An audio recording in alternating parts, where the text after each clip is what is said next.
Okay, before we go too far into programming, I want to stop and talk a little bit about addresses and memory and scope. Okay, so when we're defining all of these, bools or bits and, numbers and ints and floats and things like that, where does it go? Where is it visible? How is it stored? What do these memory register addresses mean?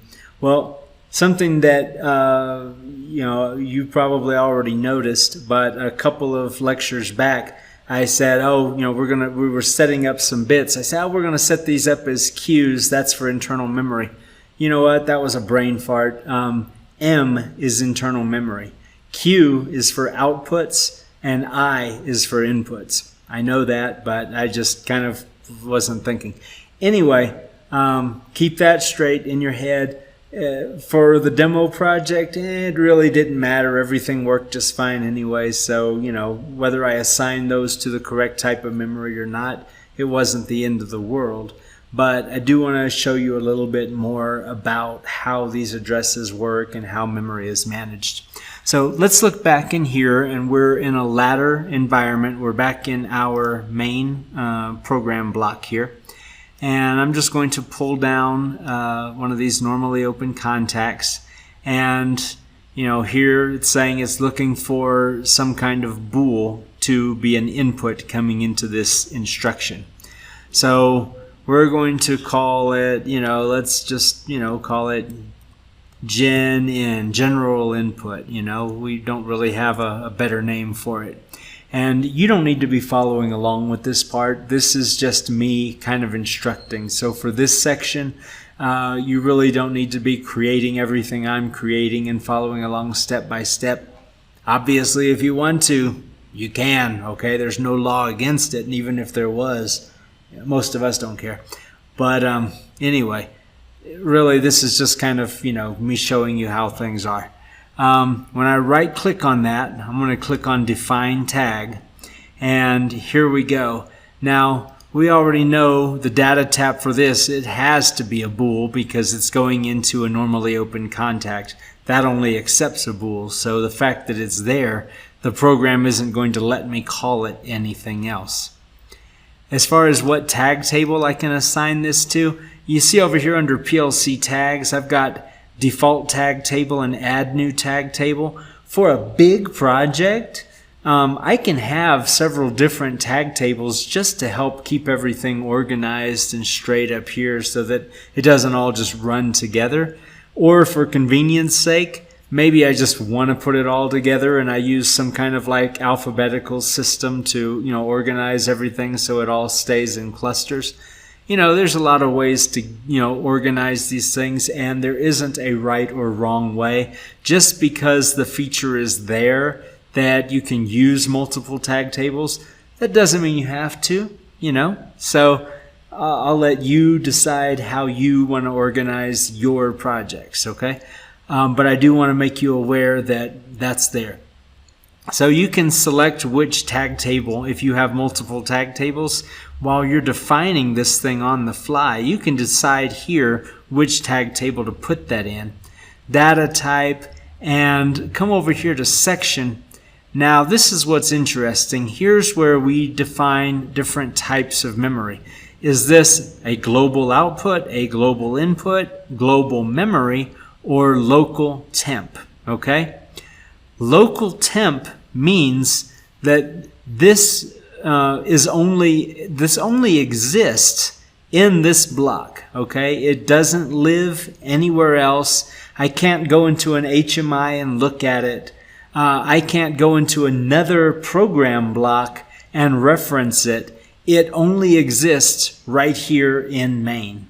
Okay, so for some things, that's useful. If it's something that, we just need a little placeholder value to store a number in the middle of a big equation, but, it's really just an intermediate value that's, being fed to another calculation, and we don't care about it, we're never going to look at it from anywhere else, then sure, local temp is great. For anything that we think we're going to look at somewhere else, If we have several program blocks, which for most programs we will, that's just good organization. We're going to want that to be global memory. So it's not an input, it's not a signal coming in from the outside, it's not an output, it's not something we're sending out to control a device. It's just memory. It only lives inside of our program, but we might want to look at it from other parts of our program, or it might be something that we want to show on an HMI. A good example of that would be like an alarm bit. So something goes wrong and we trigger an alarm bit inside of our program. Well, this isn't a physical device, and this isn't, a button that somebody pushed saying that there's an alarm. This is something that our program, logic says, hey, something's wrong, and it triggers this bit, and this bit represents an alarm. Well, we do want to be able to look at that from an external SCADA system or an HMI, and we want to use this alarm bit for interlocking devices. Obviously, if we have a tank that's overflowing, we probably want to make sure to disable the pump that's feeding that tank, right? So, wherever that pump is being energized and controlled, we probably want to have a reference to this alarm bit saying, if I'm active, you aren't. Simple, right? So for most of that stuff, we're going to want it to be global memory. And then global inputs and outputs are just what you expect. Inputs are for things coming into the system. Outputs are for things going out of the system. So let's pretend for a minute that we have a global input. Well, now we've got this address here, and we had the address on global memory as well. You see, we can, this is M00, we can set that to M01 or M02 to anything that's not in use.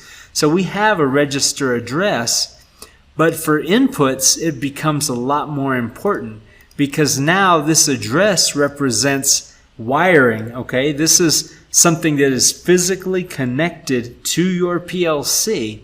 And if you look at the PLC, you see you've got all these different channels here. You've got these, 0, 1, 2, 3. Well, these correspond to that address that we're entering in here on our development environment. So if we're talking about like a physical push button that somebody pushes, or a level sensor, or a micro switch, something like that, we need to have this address correspond to where that device is actually coming into our PLC system.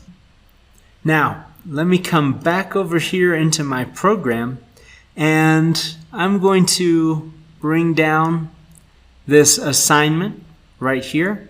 Pull that over here. You might call that a coil. In Allen Bradley, we call that an OTE, an output energized, but in here it's called an assignment. So let's use the right terminology. And I'm going to call this Dev1. So this is my device 1. I don't know what that device is. And let's define that tag. And over here for address, well, first of all, we need to select that this is going to be a global output. Now, my address allows me to actually connect that to whatever module and actual channel that my device is on. So I'm controlling, let's say, a motor or a pump or a valve or whatever. I want to make sure that when I send this signal out, it goes to the right place, right? So how do I know where that is? Okay. So for inputs and outputs, this isn't global memory. Global memory, it really doesn't matter where you send it. But for inputs and outputs, it does. So for now, I'm just going to go ahead and close this. It's set for Q00, but I'm sure that's probably not where I want it. How do I find out? Let me come into device configuration. And you see here I've got my PLC. Well, if I click on this and come down here to properties, I've got this tab here that says I/O tags. And check that out. That gives me a list of all of my different I/O on this module. And right now you see how I've got this name dev1 here. Well, that's telling me that my device 1, I've got it configured to this Q00, which is right here on this module. But let's say I come over here and you see under catalog, I've got digital inputs. DQ is digital outputs, DIDQ. Those are combination modules that have both digital inputs and digital outputs. And likewise, instead of D, I have A for analog. I have analog inputs, AQ, analog outputs, and AIAQ. Those are those combination cards that have both analog inputs and analog outputs. Well, what if I want to come over here to DQ, and you see I've got a few different options for digital outputs. I've got one that's got 8 channels of 24 volt DC output control. I've got 16 channels of 24. I'm just going to take something simple. I'm going to take one that's got 8 channels of relay. And I don't really know what the difference of these two modules is. Because, like I've mentioned before, I'm not a Siemens product rep. I'm not a product expert. I'm a programmer. I don't have these catalog numbers memorized, and I can't give you all that. Down here under information, it gives you some generic information, but you don't really see any difference between the two. So, I really don't know. But for what we're doing now, it doesn't really matter. I'm just going to take this, move it over here, and I'm going to drop it right there. So now you can see I've added this module to my PLC. And look under here, when I click back and forth between the PLC and the module, you see under my I/O tags down here, it's showing me what the addresses are. So now that I've got this module, let's say I want to come down here and I want to just define these things. So I put my dev1, I put that over here. So, whatever that device was, you see I've got dev1 that's already wired to Q00. Well, if I want to, I can come over here and say dev3 and dev5. And I can just put those right there on this, okay? And, I've got them in my default tag table, and I can even add comments on these. So I can say, well, this is a pump, and I can say, this is a conveyor. There we go. When I come back into my main program, let's go ahead and pull one of these devices in. So I'm going to come down here into network 2, and let's say I want to make that my dev2, or dev3 rather. Well, look, it's already defined, it's already set up, and it's already got the appropriate address set up in it. So that's a really easy way to set up your I/O. Is, you're working on a project, you've already been given the I/O list. So the electrical engineer has already figured out where all the modules are going to be on the rack and what modules you're going to use. What do? You come in here to device configuration, you slap these things in here, you say, okay, I've got that module here, that module there, and I'm using this module here. And once you've got your modules, you come down here and you can just create your tags and put your comments in here to tell you exactly what those devices are. And once you've got the I/O list where the electrical engineers already created all the drawings and already decided what's going to be on each channel, or maybe that's your job, where you're working, maybe you are the electrical engineer. Hey, that's how you set up your devices real quick. So you don't have to go very far. Right there when you're setting up your PLC, you can drop in all your devices exactly where they go. And then once you come back in here into your program and start programming, your devices are already defined. So what happens when I all of a sudden say, you know what, I've got dev3 here on Q80 on that module on the 0 channel, but you know what, I really want to put it somewhere else. Well, check this out. That dev3 has already been added to my tag table. It's already in my program. And if I come back here to device configuration and I say, well, no problem, I'll just delete it off of there. Watch this. Oops, empty text is not allowed. What? So what does that mean? It's like once I put device 3 on Q80, am I basically married to it? Not really. If I come back here into the tag table, you see under dev 3, I've got it on Q80. Well, let me just take that and change this bit number to 1 and hit OK. Simple, right? Now when I go back into the device, my comment and the tag have now moved down here to Q81. Wow, okay, that was pretty easy. There's another way I can do it.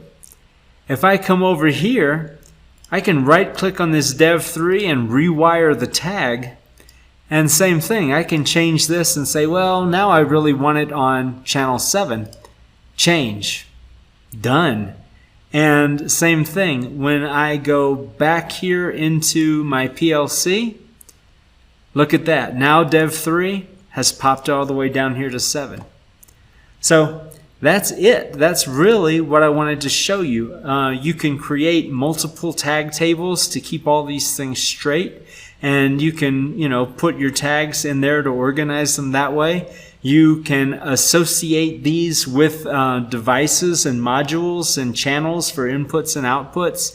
You've got M memory or M register addresses, which are for internal memory.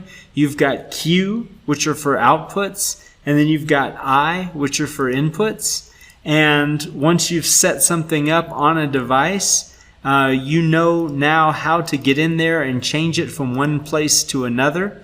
Also, once you add modules to your PLC and you can't figure out, you want to find out what the addresses are, you know how to do that. You can get in here, come down to Properties, IO tag, and there you go. You've got a list of all of the different addresses and channels that are on each one of those modules, and you can already see what devices have been assigned to each one. That's a pretty cool environment. That makes things real easy for a programmer. So that's it. That's what I want to show you in this lecture. See you in the next.